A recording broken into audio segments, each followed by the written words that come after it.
Et nous voilà de retour à notre magazine de télévision. Je ne dirais pas que j'espère que ça va bien, parce que je le dis souvent, mais je sais que ça va très bien, même si des fois il y a des journées comme ça où c'est un peu difficile. Mais on se dit, dans cette belle période avec le soleil qui est à l'horizon, quand même malgré les grands froids, eh bien à l'émission, on est là pour vous détendre et également pour vous informer de ce qui se passe dans l'actualité ici même à Montréal, un peu partout au travers le monde. Aujourd'hui, nous parlons de théâtre.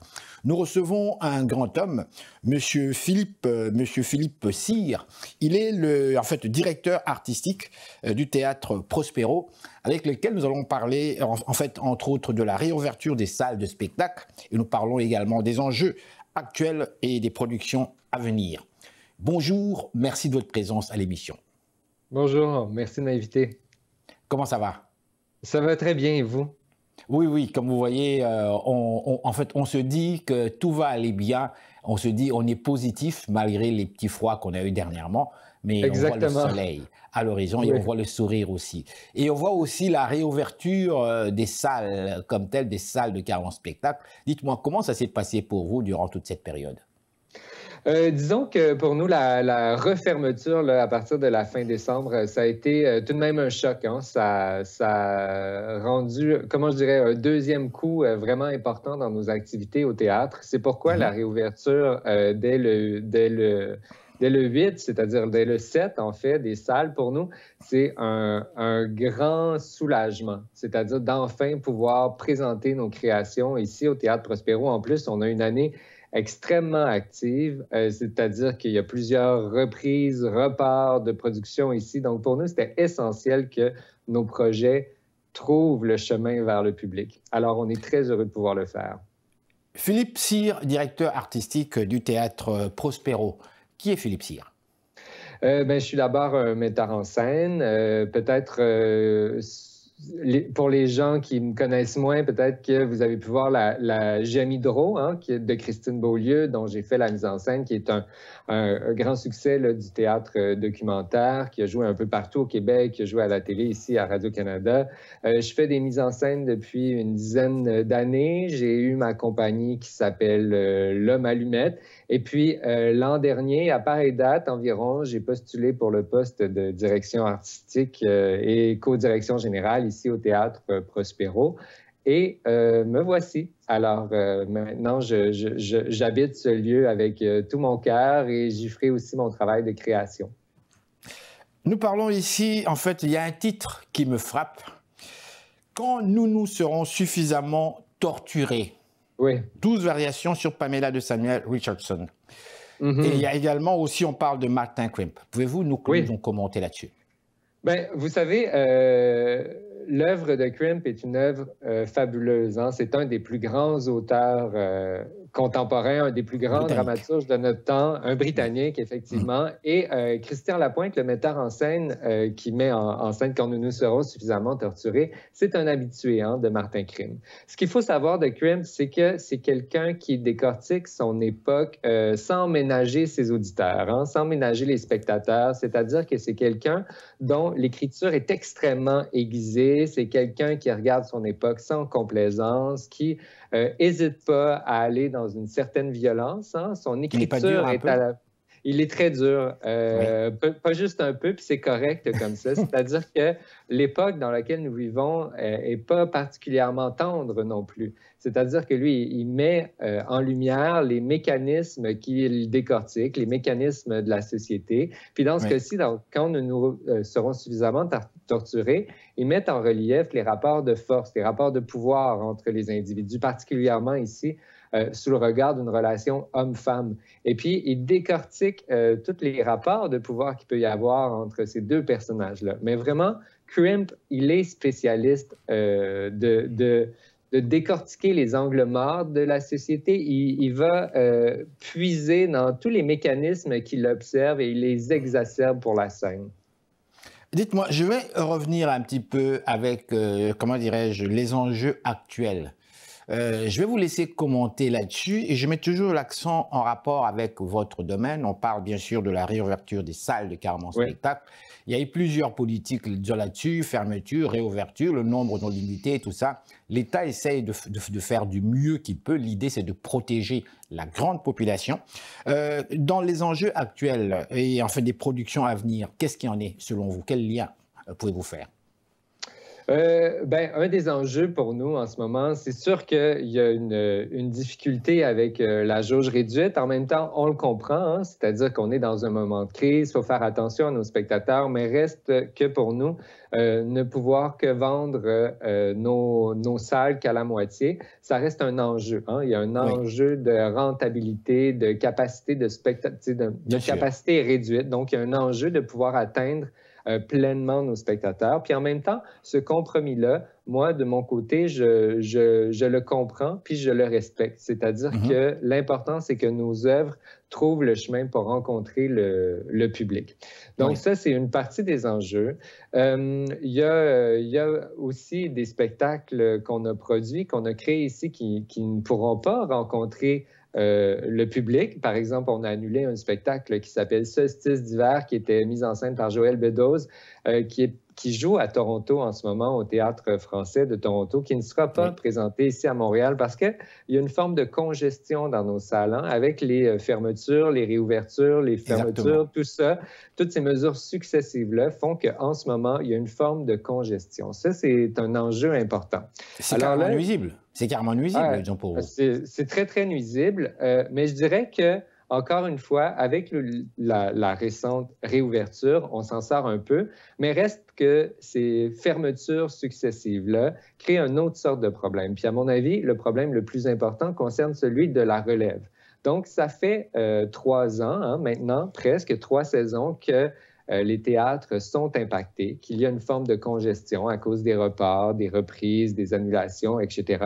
Et là, ça rend, comment je dirais, les portes du théâtre un peu moins ouvertes, c'est-à-dire qu'on a moins de place pour accueillir des nouvelles voix, des nouveaux artistes. Donc, comment on va être capable, nous, de créer un peu d'espace dans les années à venir pour la relève artistique? Dites-moi, je vais vous poser une question très franchement, directement. Est-ce que ça ne vous agace pas, est-ce que ça ne vous énerve pas de voir qu'avec toutes ces politiques, vos affaires ne fonctionnent plus comme avant, des projets que vous aviez, ce n'est plus exactement ça. Maintenant, ma question sera directe, peut-être choquante. N'êtes-vous pas porté à appuyer la grève des camionneurs? Parce que eux, ils partent du fait que leurs affaires aussi ne fonctionnent plus comme il faut. Et il y a en fait des blocages, au point où ils vont jusqu'à bloquer des centres-villes au Canada, même Ottawa, Québec, certains parlent de Montréal peut-être aussi. Bref, ils ont reçu des appuis qui pour moi sont fait bizarres quand même. Selon vous, selon ce que vous vivez actuellement, êtes-vous porté à croire, à accepter ce que ces gens-là font? Est-ce que ça ne vous tente pas, vous, de faire la même chose éventuellement?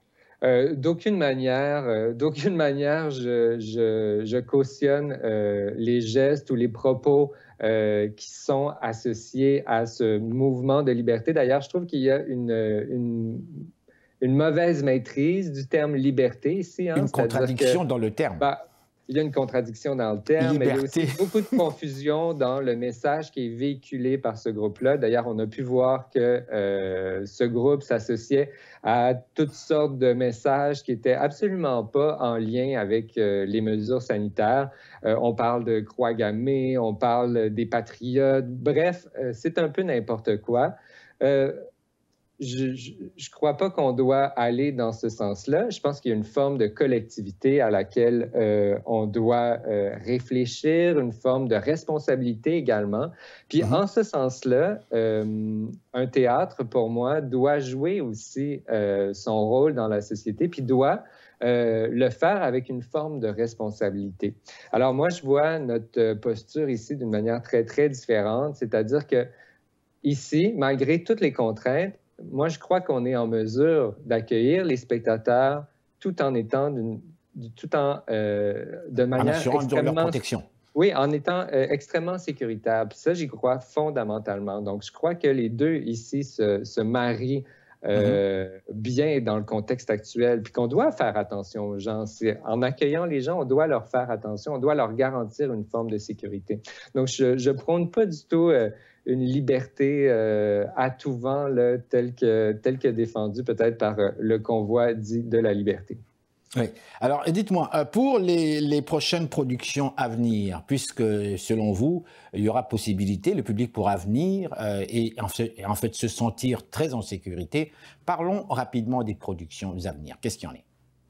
Donc, la prochaine production qui s'en vient, c'est L'âge du consentement, un texte de Peter Morris, mis en scène par Philippe Gauthier. C'est une jeune compagnie qu'on reçoit ici dans la salle intime du Prospero. Alors, pour ceux qui ne savent pas, qui ne connaissent pas bien la salle intime du Prospero, c'est une toute petite salle où il y a beaucoup de proximité avec les acteurs, tout en respectant la distanciation, bien entendu, liée à la COVID. Mais c'est-à-dire qu'on a un rapport absolument privilégié avec les artistes de théâtre. Et ce rapport-là humain, c'est tellement fondamental. Hein? La rencontre avec l'autre, on en parle tellement.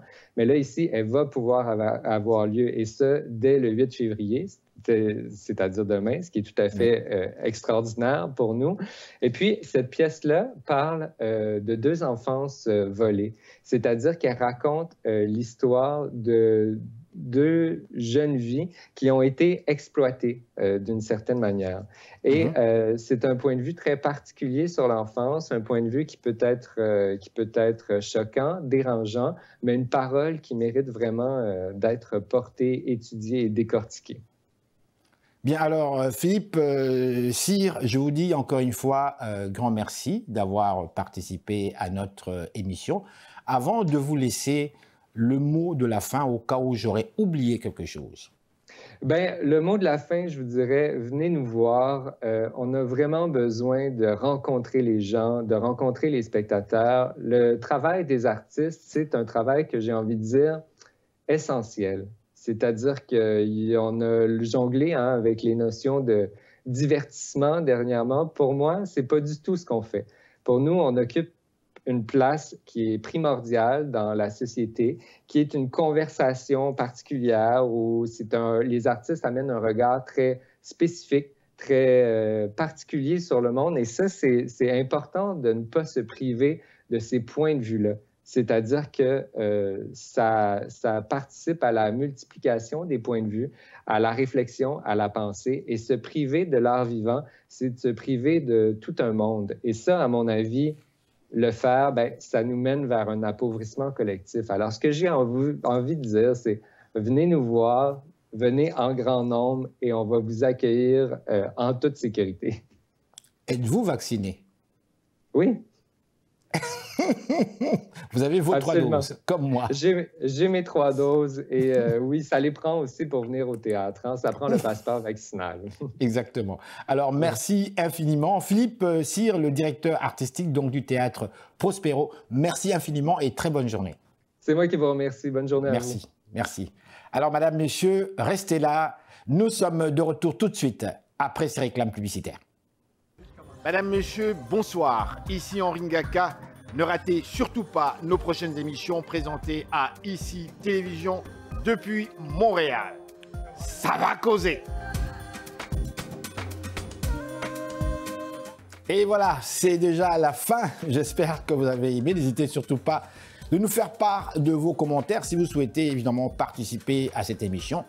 On adore les sujets intéressants et pertinents, pourquoi pas drôles, dans cette période où on parle encore une fois de confinement quelque part. Alors, je vous donne rendez-vous la semaine prochaine. Encore une fois, grand merci au nom de toute l'équipe. Ici Henri Ngaka, au revoir et gardez le sourire.